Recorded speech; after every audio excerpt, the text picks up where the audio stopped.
창세기 1장 1절에서 우리 19절까지 같이 합독합니다.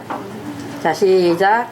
그때 하나님이 천지를 창조하시니라. 땅이 풍부하고 우아하며 흑암이 깊은 위에 있고 하나님의 신은 수면에 운행하시니라. 하나님이 가라사대 빛이 있으라 하시매 빛이 있었고 그 빛이 하나님의 보시기에 좋았더라. 하나님이 빛과 어둠을 나누사 빛을 낮이라 칭하시고 어둠을 밤이라 칭하시니라. 저녁이 되며 아침이 되니 이는 첫째 날이니라. 하나님이 가라사대 물 가운데 궁창이 있어 물과 물로 나뉘라 하시고 하나님이 궁창을 만드사 궁창 아래의 물과 궁창 위의 물로 나뉘게 하시매 그대로 되니라. 하나님이 궁창을 하늘이라 칭하시니라. 저녁이 되며 아침이 되니 이는 둘째 날이니라. 오늘 창세기 1장 1절로 19절 말씀 창조주 예수님이라는 제목으로 말씀을 나눕니다.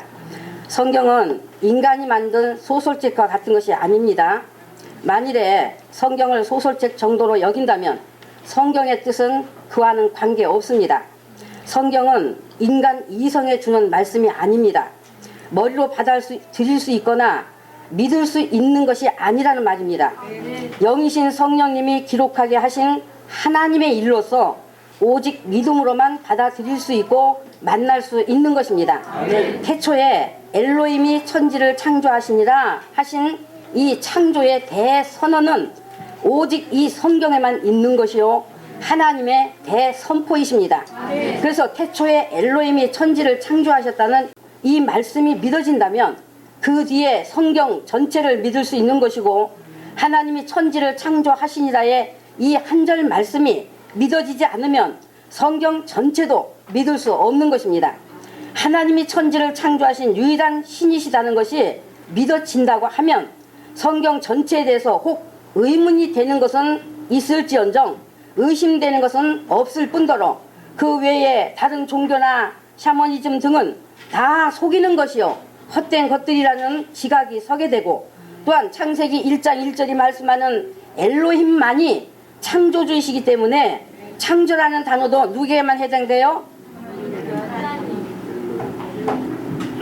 오직 하나님께만 해당된다는 것을 당연히 알게 되는 것입니다. 아멘. 세상에는 많은 종교들이 있지만 그것은 다 피조물 속에서 생겨난 것들이기 때문에 그래서 내가 무에서 유로 창조했다, 내가 인간을 지었다 하고 나오지 못하는 것입니다.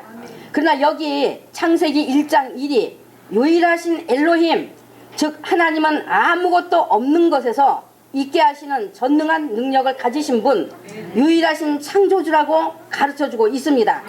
창조주 하나님이 창조를 시작하실 때 이제 먼저 생명체가 아닌 무생물, 이루 헤아릴 수 없는 수많은 물체 덩어리를 이 대우주 안에 가득 채우셨는데 그것을 우리는 별이라 부르고 있습니다.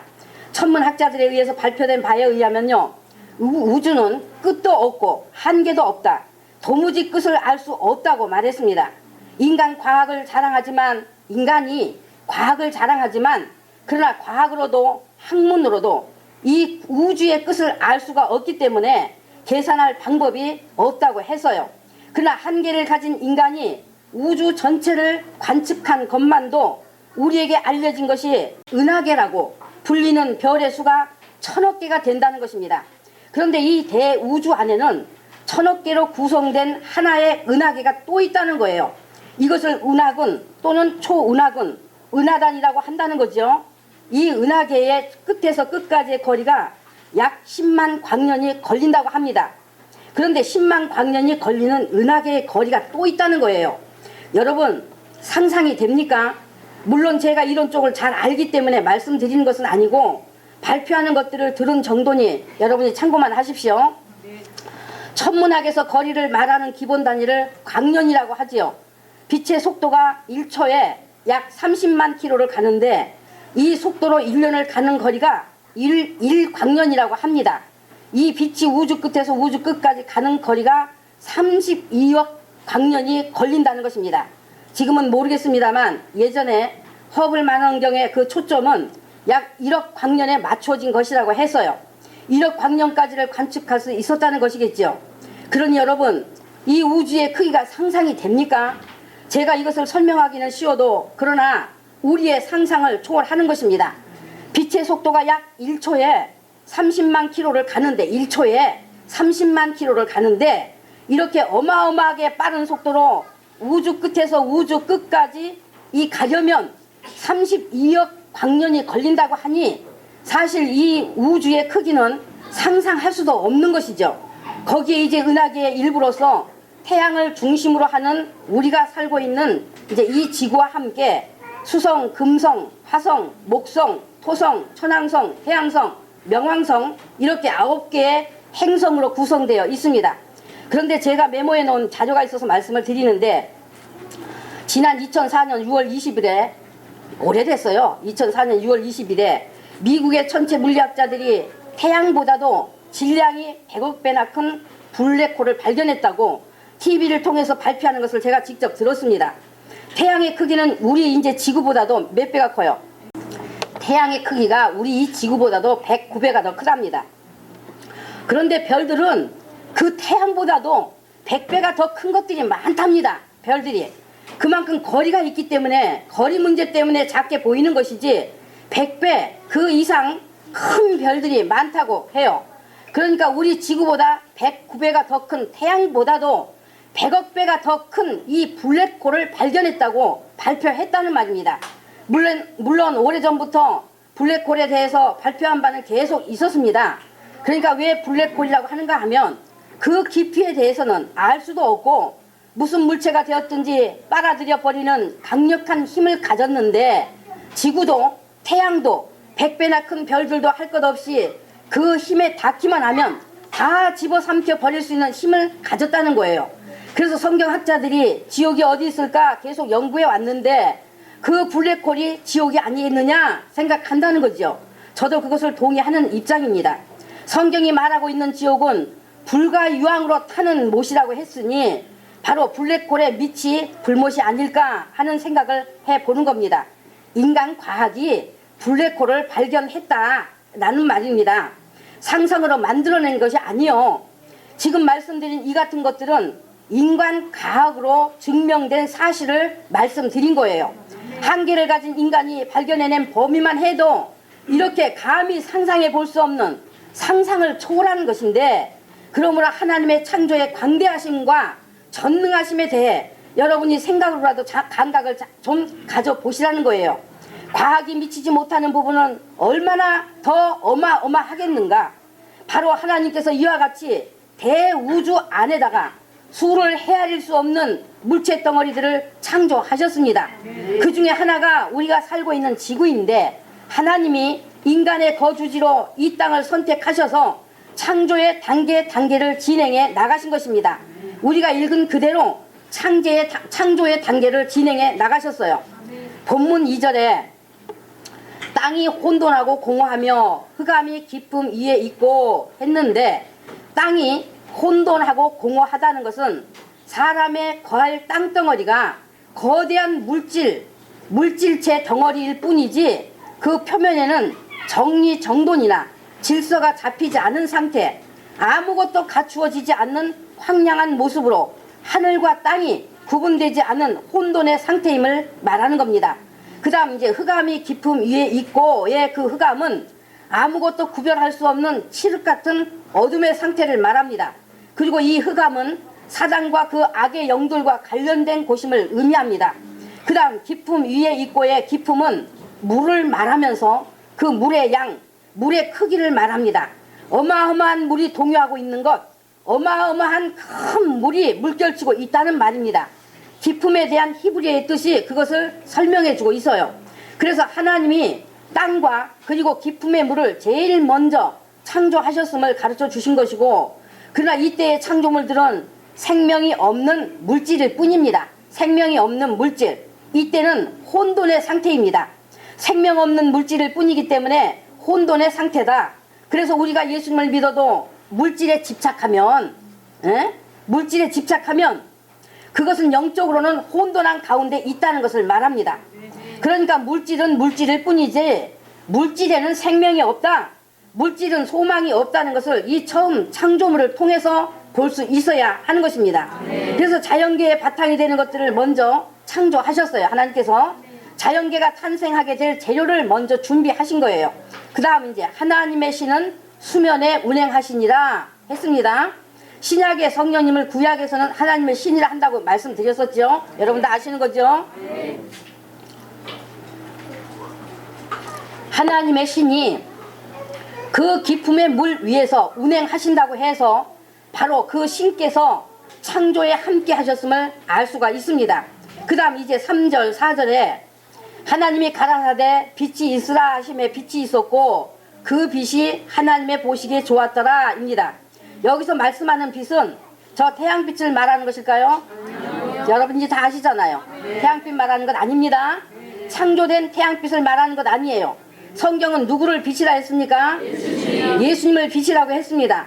요한복음 1장 4에 이 생명은 사람들의 빛이라, 요한복음 8장 12에 나는 세상의 빛이니 나를 따르는 자는 어둠에 다니지 아니하고 생명의 빛을 얻으리라, 요한복음 12장 46에 나는 빛으로 세상에 왔나니 해서 바로 예수님 자신이 생명의 빛이라 하셨습니다. 그 빛이신 예수님에게 나오는 자는 예수님의 생명, 영생하는 생명을 얻게 된다고 하셨어요. 그 빛이신 예수님이 육신으로 오셨을 때는 죽음에 처한, 육신으로 오셨을 때는 죽음에 처한 사람의 영혼에 생명을 얻게 하시기 위함이고, 그리고 이제 이 창조 때, 오늘 우리가 읽은 이 본문 말씀의 창조 때에 빛이 있었고는 모든 창조물, 자연 만물에 생명을 불어넣어 생명체들이 되게 하는 빛이 있었다는 것을 말해 주는 것입니다. 이 3절의 내용이 그것을 말하는 거예요. 빛이 있었고 창조물들에게 생명을 주는 생명의 빛이 있었고, 그 말입니다.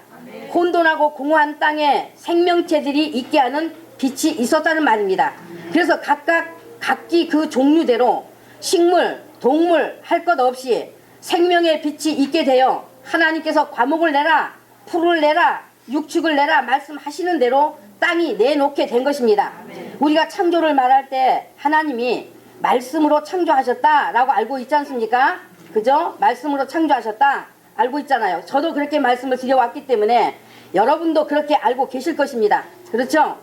그런데 하나님이 천지 창조하실 때 하나님의 입에서 나온 말로 창조됐다는 것인 줄로 알고 그렇게 알고 있지 않나 싶습니다. 그리고 모든 사람들도 그렇게 생각하고 말하고들 있습니다.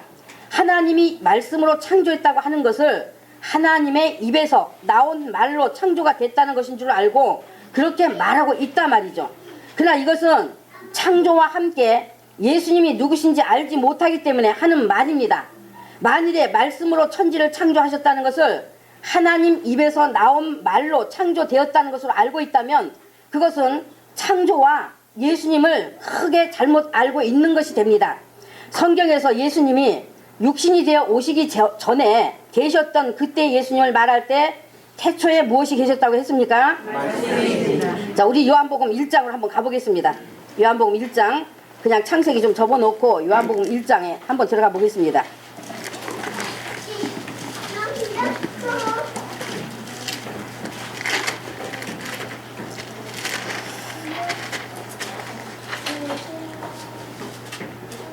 자, 1절에서부터 우리 한번 4절, 5절까지만 읽겠습니다. 자, 시작. 태초에 말씀이 계시니라. 이 말씀이 하나님과 함께 계셨으니 이 말씀은 곧 하나님이십니다. 그가 태초에 하나님과 함께 계셨고 만물이 그로 말미암아 지음이 되었으니 지은 것이 하나도 없이 없으신 것이 없느니라. 그 안에 생명이 있었으니 이 생명은 사람들의 빛이다. 빛이 어두운데 어두움이 깨닫지 못하더라.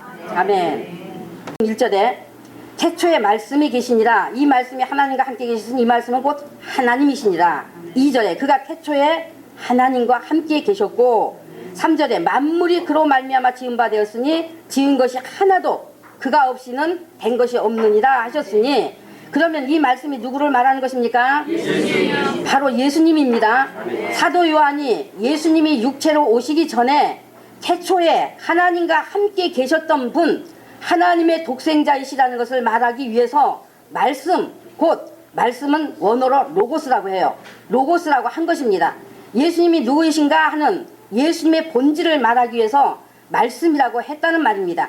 이 부분에 대해 이전에 이제 저에게 듣고 배우신 분도 있지만은 예수님을 왜 말씀이라고 했는지 지금 설명하기는 복잡하기 때문에 다 말씀드릴 수는 없고, 예수님을 말씀 곧 로고스라고 한 것은 바로 신성과 인성이시라는 것, 완전한 하나님이시며 완전한 사람이시다 하는 것을 말하기 위해서 예수님을 로고스 말씀이라고 했던 것입니다. 그러니까 창조하실 때 그 인성의 생명으로 피조물의 생명이 있게 하신 거예요. 창조하실 때. 그러니까 창조하실 때 그 인성의 생명으로 피조물의 생명이 있게 하신 것입니다. 네, 창조하실 때 이걸 잘 이해를 하셔야 돼요, 여러분이. 요한복음 1장 2절로 4절에 그가 태초에 하나님과 함께 계셨고 만물이 그로 말미암아 지은 바 되었으니 그가 누굽니까? 바로 예수님이세요. 그러니까 예수님으로 말미암아 지은 바 되었으니 지은 것이 하나도 예수님이 없이는, 즉 인성의 생명이 없이는 된 것이 없다라는 말입니다.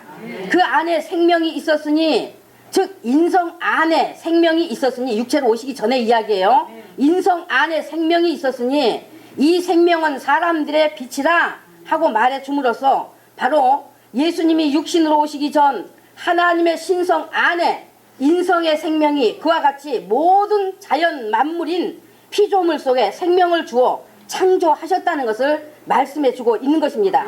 그러니까 모든 피조물에 생명을 주신 분이 예수님이시라는 말입니다. 하나님 안에 계신 인성이, 즉 생명이 자연계에 생명을 넣어 창조하신 것입니다. 다시 말하면 보이지 않는 것에서 보이는 것으로 나타나게 하신 것이 바로 로고스, 즉 말씀이 하셨다는 말이에요. 이해되십니까? 말씀은 누구라고요? 예수님이시란 말이죠. 좀 어렵지만 여러분이 관심을 가지고 집중하여 잘 들으면 이해가 충분히 되는 내용입니다. 그분이 바로 우리 주 예수 그리스도라고 하는 겁니다. 계시록 3장 14에서도 예수님이 하나님의 창조의 근본이신 분이라고 해서요, 창조와 직접적인 관련이 있는 분은 바로 예수님이시다. 하나님 품속에 함께 계셨던 하나님, 신성과 인성이신 그분을 말씀이라고 하는데 그 말씀이 창조의 근본이시여 우리의 예수 그리스도라고 하신 거예요. 그러면 하나님이 말씀하셨다 하는, 그 입으로 말씀하셨다 하는 말씀하고 예수님을 말씀이라고 하는 것은 같을까요, 다를까요? 다른 거 분명히 아셨죠? 엄연히 다릅니다. 엄연히. 이제는 구별이 좀 되셔야지요.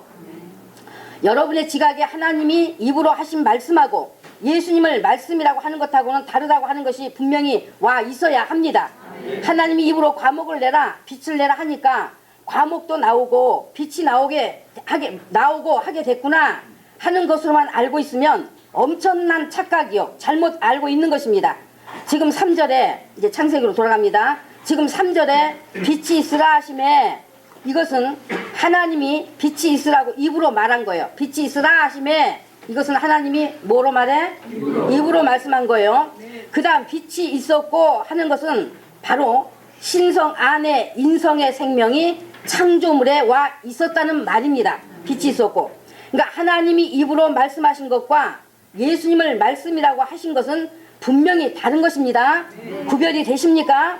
사람들이 예수님이 말씀이 육신이 되어 오신 분이라고 하니까 어떻게 생각하고 있냐면, 그러면 하나님이 입으로 하신 말씀이 육신이 되어 오셨다는 것인가 하는 식이 되어 있습니다. 자기는 그렇게 알고 있지 않다고 말할 사람은 없습니다. 말씀이 육신이 되어 오셨다니까, 아, 하나님의 입으로 하신 말씀이, 하나님의 입으로 나온 말씀이 육신이 되어 오셨다는 말이구나, 육신이 되어 오셨다는 것이구나로 알고 있다는 말입니다.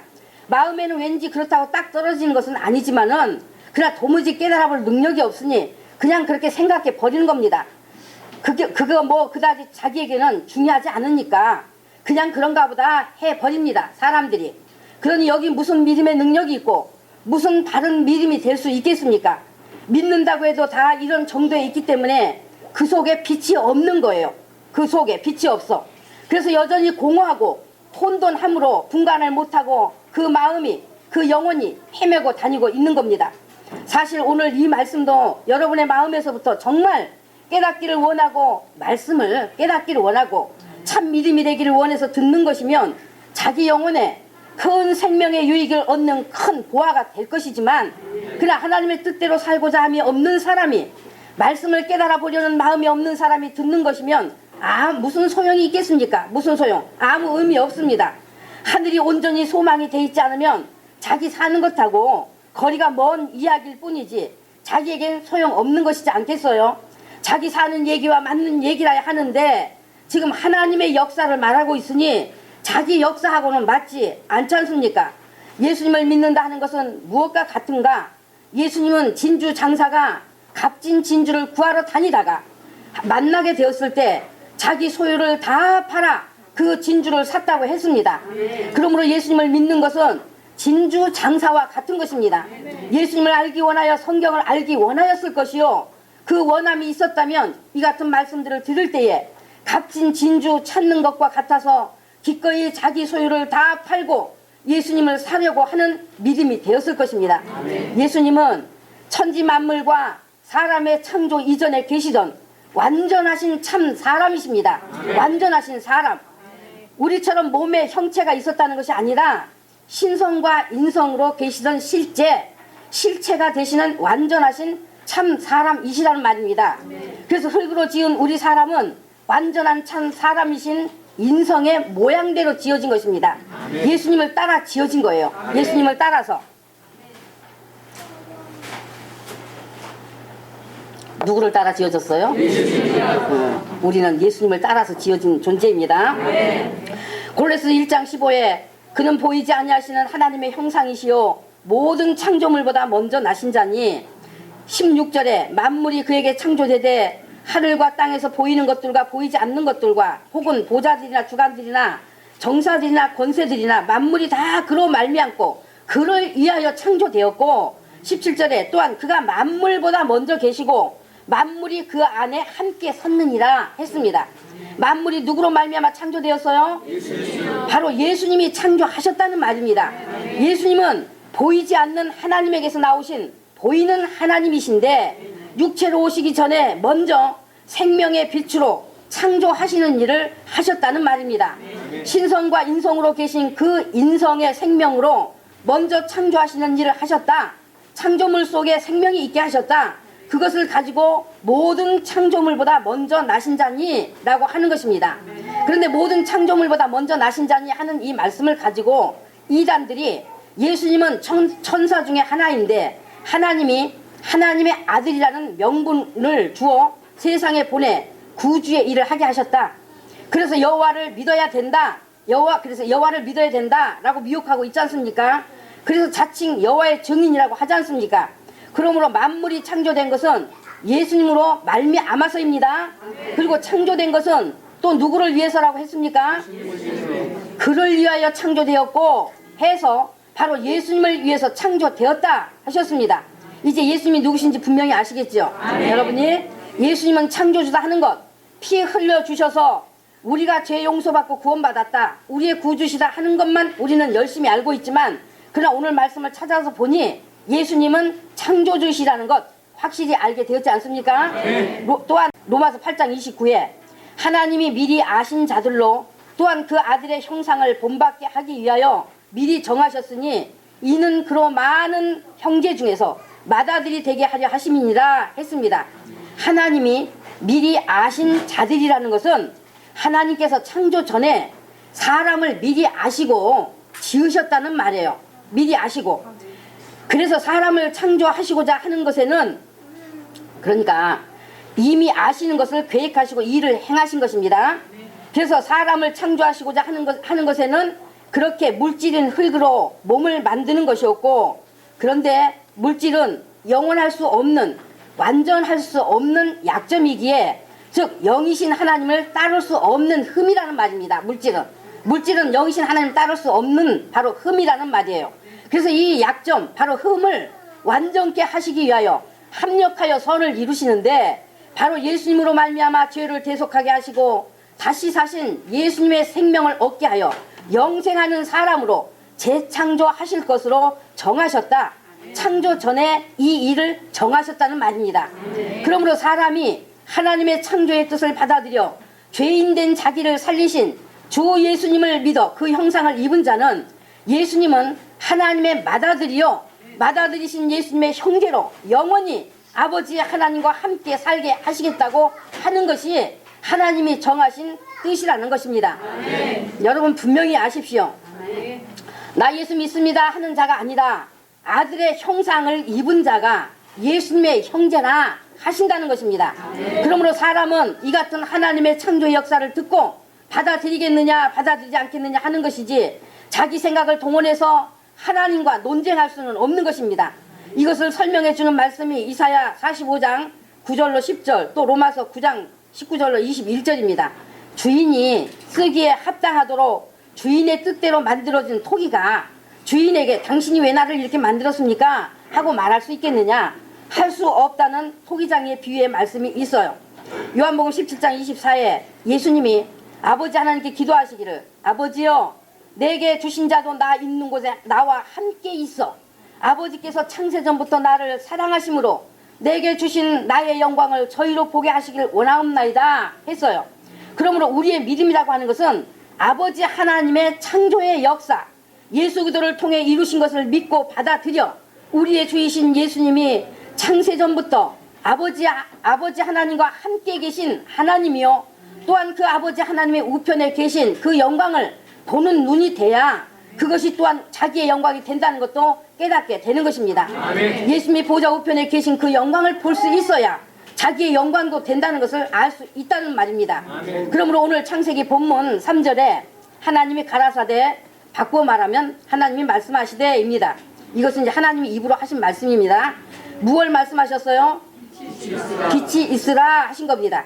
하나님이 빛이 있으라 하시자 그 다음 뭐가 있었고? 빛이 있었고 한 이것은 우리가 요한복음 1장에서 보았듯이 말씀 즉 신성과 인성 안에 있는 생명의 빛이 땅에 있었고 인 것입니다. 그러니까 삼위일체 하나님이 창조하시는 일을 같이 하셨는데 아버지 하나님은 진두지휘를 하신 거예요. 즉 말씀하여 이르신 일 빛이 있으라 생물을 내라 물과 물로 나뉘라 이런 등등을 질서 있게 지휘하시면서 말씀하여 이르셨다는 말입니다. 그렇게 이르시는 말씀을 따라서 아버지 안에 계신 인성이 즉 생명을 주는 그 생명의 빛으로 창조물들에게 생명이 있게 하신 것입니다. 아멘. 그리고 하나님의 신은 수면에 운행하시니라 했는데 수면 바로 물 위에 운행하시니라 했는데 바로 물은 흙으로 지어진 만물 속에 필요한 에너지입니다. 물 없으면 육체가 살아요 못 살아요? 절대로 못 살아요. 흙에서 나온 자연 만물들은 물 없으면 살 수가 없습니다. 물은 만물에게 필요한 생명과도 같은 에너지예요.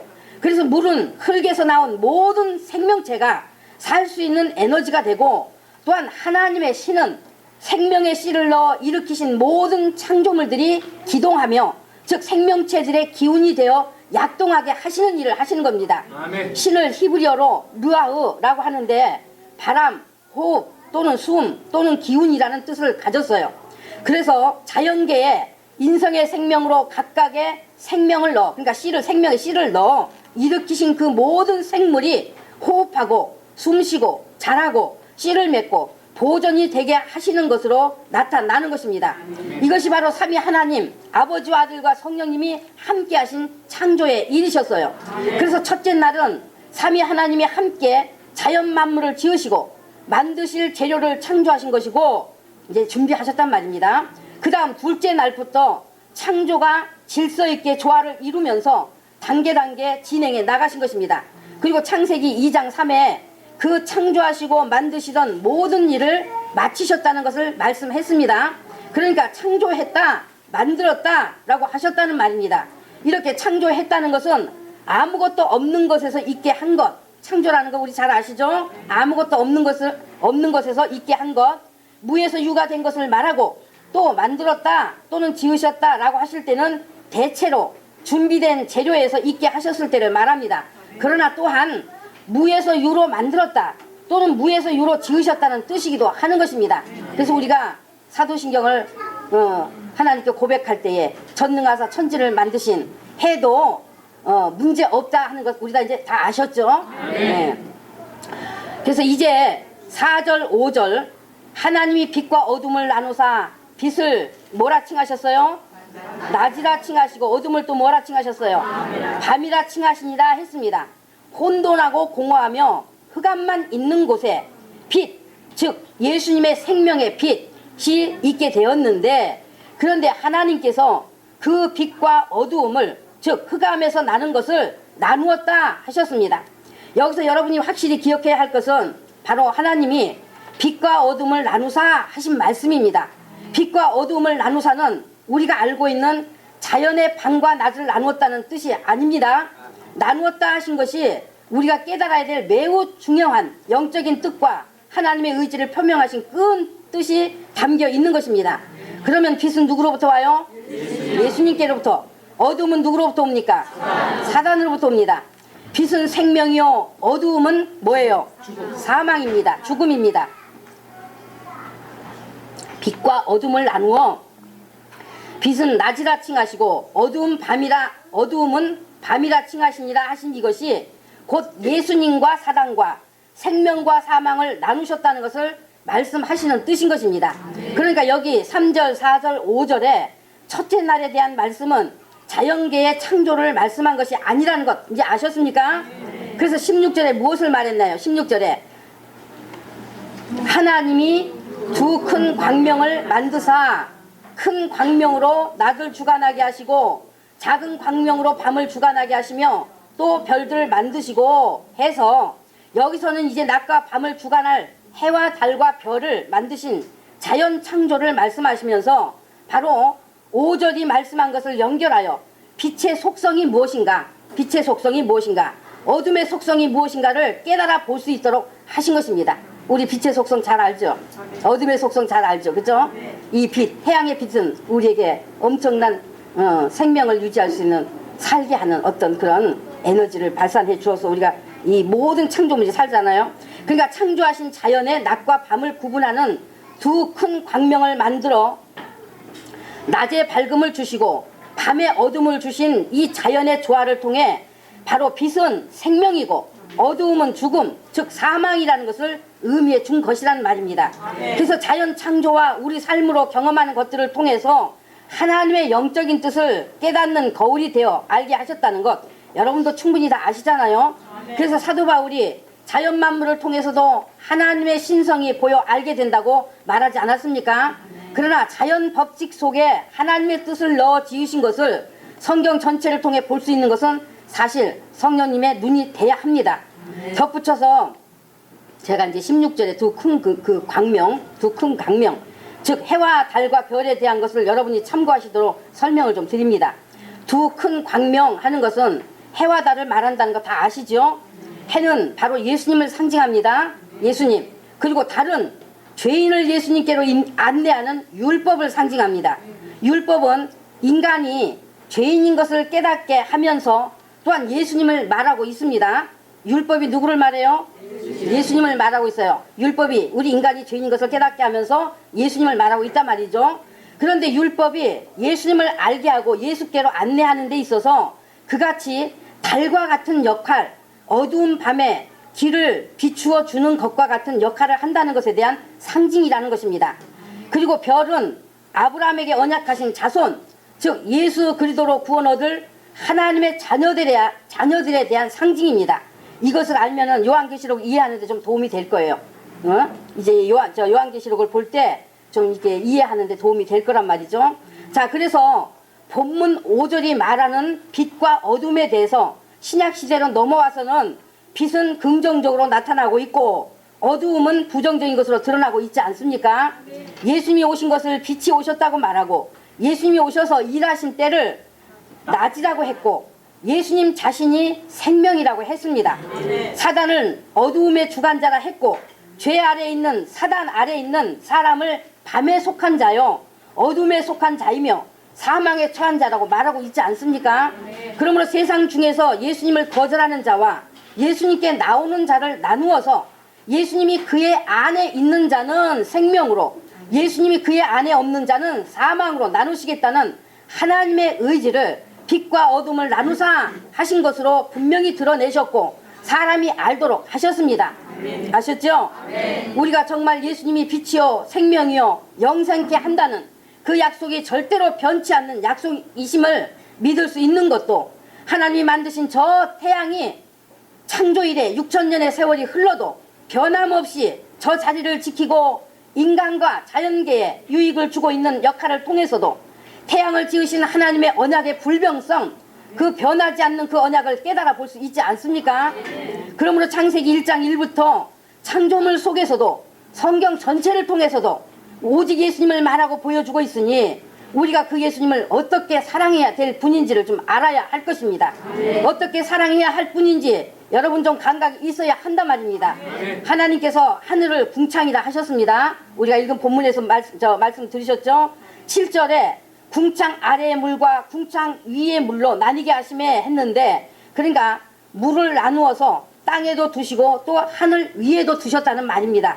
그런데 궁창 위의 물로 심판의 도구로 사용하신 적이 있었는데 그것이 언제 사용되었을까요? 노아 홍수 때 밤낮 며칠 쏟아졌어요? 40일을 쏟아졌다고 했습니다. 바로 40은 죽음을 의미하는 거죠.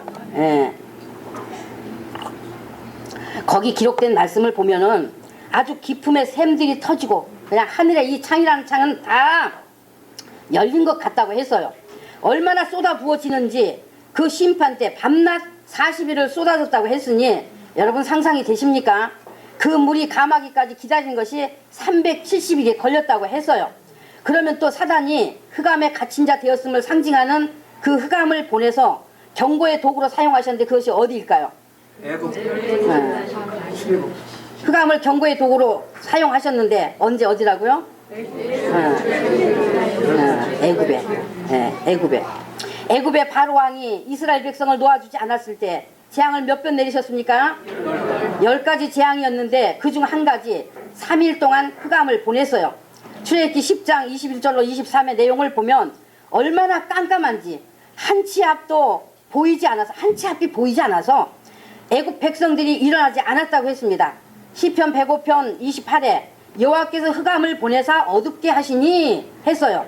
하나님이 사단과 그의 추종자들, 구약과 신약을 통틀어서 거짓 선지자, 거짓 믿음으로 하나님의 복음을 회방하고 가린 자들을 이제 마지막 완전한 심판 때까지 이 흑암으로 던져 넣었다가 베드로후서 2장 17절에 이제 기록되어 있죠. 마지막 완전한 심판 때는 불과 유황으로 타는 불못에다 던져 넣어 버릴 것입니다. 거기는 소금 치듯함을 받고 벌레도 죽지 않는 불과 유황이라고 했습니다. 그러니 여러분 이런 데 가시겠는가 말입니다. 좀 정신 좀 차리란 말이에요. 정신. 네? 정신 좀. 예수님을 어떻게 믿어야 하는지 정신들 차려야 할 것 아니겠어요? 감각 없이 좀 하지 말고, 하나님께서 이스라엘은 하나님의 백성이요 하나님은 그들의 하나님이 되신다는 언약 관계를 맺고 법을 주시기 위해서 시내산으로 깜깜한 흑암과 불과 구름으로 병풍처럼 두르고 강림하셨다고 했습니다. 신명기 5장 22, 23에 여호와께서 산이 불 가운데 구름 가운데 흑암 가운데서 말씀했다고 했어요. 시편 97편 2에 구름과 흑암이 그에게 둘렸고 했습니다. 시편 18편 11에 저가 흑암으로 그 숨는 곳을 사무사 장막같이 자기를 두르게 하시며 했습니다. 하나님이 강림하실 때 왜 불 가운데 구름 가운데 흑암 가운데 계신 것입니까? 바로 인간이 죄로 인해 죽음에 처하였으므로 하나님을 만날 수도 볼 수도 없게 되었음을 상징하여 흑암을 부르신 것이고, 그 다음 하나님과 언약을 맺은 백성이 하나님을 경외하여 말씀을 순종할 때에 죄를 사하시는 은혜를 베푸시고 영생케 하신다는 것을 상징하여 구름을 두르신 것이고, 그 다음 이 같은 하나님의 용서의 은혜 입기를 원치 않는 자, 말씀을 경홀히 여기는 자는 반드시 심판하신다는 것을 상징하여 친히 불 가운데 계신 것으로 보여주셨던 것입니다. 불 가운데 구름 가운데 흑암 가운데서 말씀하신 이것, 바로 흑암은 죄의 표시요 구름은 뭐의 표시예요? 용서의 표시요 불은 뭐의 표시예요? 불은 심판의 표시라는 말입니다. 이와 같이 하나님은 하나님의 뜻과 의지가 무엇인지 이스라엘 백성과 온 인류에게 상징으로 보여주신 것입니다. 여러분이 출애굽기 19장을 좀 읽어보십시오. 얼마나 두렵고 장엄하고 엄청난 위험의 장면인지를 여러분이 좀 보시라는 말입니다. 그러나 예수님을 믿고 성령님으로 거듭나 생명을 얻고 예수님 안에서 사는 자에겐 이제 하나님이 흑암 두르세요. 흑암으로 가리신 하나님이 아니라 아버지와 자녀로 얼굴과 얼굴을 마주대하는 관계로 계신 것입니다. 그래서 오늘 우리 예배가 바로 하나님과 우리와 키스하는 관계. 키스가 하니까 좀 이상하게 생각하시면 안 되고 존경과 경외의 표시라는 말입니다. 하나님이 우리를 향하시고 우리는 하나님을 향해 예배하는 이것 바로 이 얼굴과 얼굴을 마주대하는 관계로 계신 것이다 그 말이에요. 그래서 하나님이 우리의 예배를 그와 같이 우리 얼굴을 두시고 우리가 예배 드릴 때 하나님은 바로 예배를 받으시면서 우리에게 하나님이 주시는 복을 주시는 그런 날이란 말입니다. 정말 예수 그리스도 안에서 은혜로 주신 이 엄청난 이적을 여러분 알고 계신 믿음인지는 모르겠습니다. 골로새 1장 13에 그가 우리를 흑암의 권세에서 건져내사 그의 사랑의 아들의 나라로 옮기셨으니 했습니다. 하나님이 우리를 흑암의 권세에서 건져내사 곧 죄사함을 얻었기 때문에 이제는 빛 가운데서 즉 빛이신 주 예수 그리스도 안에서 우리가 하나님 곧 아버지를 얼마든지 만날 수 있게 되었다는 말입니다. 그러므로 여러분이 날마다 하나님 아버지를 만나고 자녀로서 교제하며 살고 계시는가 하는 것입니다. 하나님이 여러분의 아버지신가 말이에요. 아버지인가. 여러분 영 안에서 하나님을 아버지로 만나십니까? 그리고 이제 아담이 선악과를 먹은 것은 사단의 유혹하는 말을 받아들인 것이 되었으므로 하나님이 창조하신 피조물계를 사단이 자기의 것으로 임의로 주장하게 되었고 이 피조물들을 인간으로 하여금 섬기는 대상이 되게 했습니다. 그래서 자연계까지 타락이 들어왔다고 하는 거예요. 이것을 로마서 8장 19, 22에 피조물에 고대하는 바는 하나님의 아들들에 나타나는 것이니 피조물이 허무한데 굴복하는 것은 자기 뜻이 아니요 사단에게 굴복하는 것은 자기 뜻이 아니요 오직 굴복게 하시는 이로 말미암음이라. 그 바라는 것은 피조물도 썩어짐의 종로로 탄 데서 해방되어 하나님의 자녀들의 영광의 자유에 이르는 것이니라. 피조물이 다 이제까지 함께 탄식하며 함께 고통하는 것을 우리가 안 하니 라고 했습니다. 그러니까 하나님께서 우리 인간의 필요를 위해서 자연계를 지으셨고 또한 사람을 포함한 모든 피조물은 예수님을 위해서 지었다고 아까 골로새서가 밝히고 있지 않습니까? 근데 뱀을 이용한 사단의 말을 듣고 선악과 먹지 말라 하신 말씀을 어기고 먹었음으로써 이 자연계가 원치 않는 것인데도 불구하고 사단을 위한 것이 되어서 인간들로 하여금 섬김받는 대상이 되어버렸다고 하는 거예요. 인간이 태양을 보고도 절하고 뭐저 그냥 멋진 그냥 그럴듯한 나무들이나 바위 앞에서 정말 온갖 것들에 가서 빌고 말이죠. 그 성황당인가 뭔가 해놓고 과거에 그랬죠. 지금도 있는가는 모르겠습니다. 지금도 저 시골 오지 같은 데는 있지 않을까 싶어요. 그러니까 그런 성황당인가 뭔가 해놓고 돌을 던져서 빌고 온갖 것들을 대상으로 하여 빌고 절하고 말이죠. 그러니 인간이 얼마나 어둡고 무지합니까? 존귀한 자로 지음은 받았으나 멸망하는 짐승노로 타는 것입니다. 인간의 필요를 위해 지은 자연 앞에 코도 눈도 없는 것들 앞에서 말입니다. 세상에 돼지머리 삶아놓고 그 돼지머리 삶아놓고 지식인들이 돼지머리 삶아놓고 아니 그 푹 삶아진 돼지머리가 뭘 준다고 돈 갖다 물리면서 나 복 주세요 하고 비는 무지한 행위들을 왜 하느냐. 그래서 피조물도 탄식하고 있다고 하는 것입니다. 피조물도 탄식하고 있다고 하는 거예요. 이 썩어짐의 종로로 타는 것이 얼마나 안타까운지 피조물도 탄식한다는 것입니다. 이 땅의 모든 피조물이 더럽고 악한 영들에 의해서 썩어짐의 종로로 하게 되었기 때문에 그래서 모든 피조물이 하나님께 지음받은 그 본분에 있지 못하고 원치 않는데도 불구하고 악한 영들의 종로로 타는 것 때문에 아주 탄식하며 고통한다고 했습니다. 그래서 이 피조물이 고대하는 것이 속히 하나님의 아들들, 즉 하나님의 구원받은 아들들이 나타나기를 고대한다는 것입니다. 하나님이 구원하시기로 한 그 수가 빨리 차기를 원한다는 거예요. 왜냐? 썩어짐의 종로로 타는 데서 속히 해방돼요. 그 자녀들이 들어가는 영광에 함께 들어가 자유에 이르기를 원한다고 하는 것입니다. 하나님의 자녀들을 하나님의 나라로 옮겨 영원히 예수님과 함께 살게 하실 것인데 이때 자연계도 썩어짐의 종로로 타는 데서 해방되어 새 땅에서 함께 영광 가운데 있게 될 것입니다.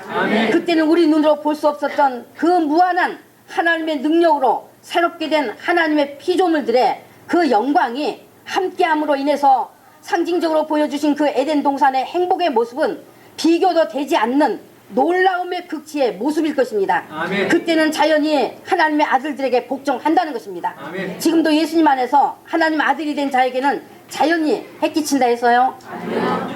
해끼치지 못하는 것입니다. 알아들으시기 바랍니다. 물론 이 엄청난 권세에 대해서는 하나님의 믿음을 가진 자들에게 있는 권세이기 때문에 말씀드리는 것, 제가 좀 부담이 되는 말입니다. 음부의 권세가 이기지 못하리라는 말씀이 이루어진 자에게 있는 권세라는 말입니다. 아멘. 여러분, 지금 세계 도처에서 자연의 재앙이 얼마나 일어나고 있습니까? 자연에게 인간이 해를 당하고 있지 않습니까? 자연의 해를 당해도 하나님이 버려두시는 거예요.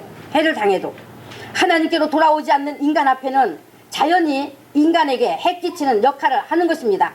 노아 때의 모든 사람들이 하나님을 떠나서 먹고 마시고 쓰고 입고 장가가고 시집가고 하는 육체의 일에만 빠져 살았기 때문에 하나님께서 너무너무 죄악이 만연하니까 인간 지으신 것을 탄식하고 하는 수 없이 홍수로 멸해버렸지 않습니까? 홍수로 멸해버리고 나서 마음이 아프셔서 다시는 내가 물로 멸하지 않겠다고 무지개를 두시고 언약을 하셨습니다. 그런데 지금 왜 홍수 나서 멸망을 당합니까?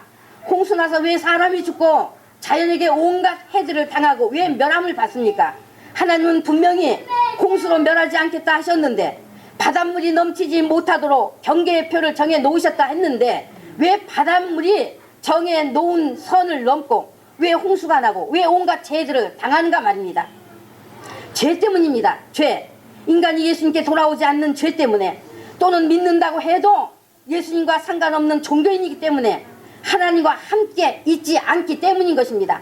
사람이 삼위 하나님과의 관계가 되어 있지 않으면 자연과도 정상적인 관계로 회복되지 않는 겁니다.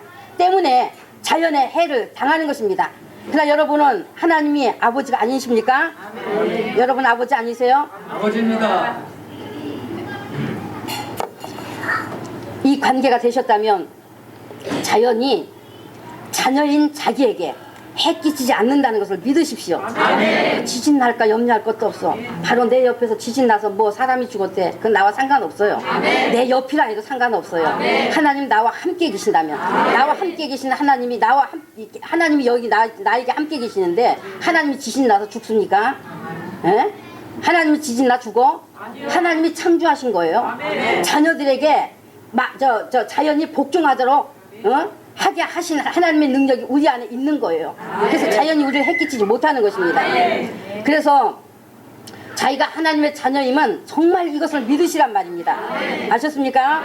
이제 에덴 동산과 같은 천년왕국 시대로 돌아가면 이제 그 시대로 들어가면 그와 같이 자연도 영광 가운데 제 본분을 찾고 하나님의 아들들에게 복종하는 관계가 되고 그때의 몸은 신령한 부활체이기 때문에 땅에서는 맛보지도 못한 신령한 음식들로 먹기도 하고 먹지 않아도 되고 먹어도 되고 잠을 자도 되고 안 자도 되고 순식간에 천리를 갈 수도 있고 성경에서 부활하신 예수님의 모습을 여러분 보셨지 않습니까? 문이 닫혀 있어도 어느 틈에 예수님이 앞에 와 계셨던 것 눈으로 보았잖아요. 그와 같이 마음만 먹으면 천리 밖이라도 어느 틈에 순간 이동할 수도 있는 얼마나 신비한 능력으로 가득 찰 것이며 자고 나면 새롭고 자고 나면 새로운 것으로 꽉 차 있을 것입니다. 아멘. 그때는 사단도 죄도 없는 것이요 예수님과의 사랑과 행복만이 가득한 세계인 것입니다. 아멘. 보이지 않는 영의 세계에서 보이는 물질 세계가 나왔고 그 물질계를 새롭게 재창조하시고 하나님의 나라가 임하셔서 하늘의 예루살렘이 임하셔서 하나님의 나라에 함께 거하는 것이 하나님의 전 역사인 것입니다. 아멘. 그래서 우리가 믿음을 갖게 되었다는 것 너무나도 귀하고 감사한 일인데 그러므로 기회 주신 이때에 힘써 영적인 사람으로 성장해 가야 하는 것입니다. 아멘. 그것이 우리에게 주신 사명입니다. 아멘. 그것이 우리가 이 땅에 온 사명이라고 계속 여러분에게 말씀드렸잖아요. 얼마나 영의 사람 예수님의 형상을 이룬 성령님의 사람이 되어 있느냐에 따라서 영의 사람이 된 만큼 하나님의 마음과 뜻을 알고 가진 자가 되었다는 뜻이요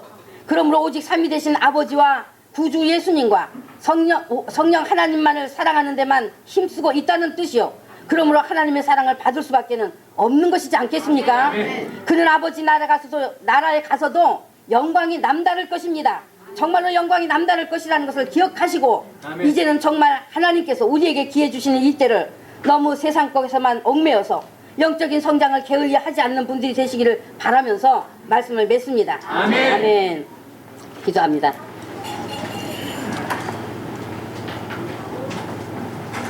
하나님 아버지 고맙습니다.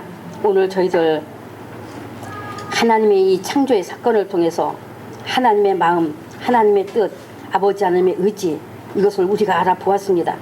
우리에게 창세기 1장 1절에서부터 삼위 되신 하나님을 알리시고 우리가 누구인가, 인간이 누구인가, 바로 예수 그리스도로만이 살도록 지음받은 존재인 것을 알려주시면서 이와 같이 우리가 얼마나 정말 예수 안에 들어오면 우리가 하나님의 그 존귀한 하나님의 아들들이 된다는 이 놀라운 엄청난 사실을 우리에게 또한 알려주셨습니다.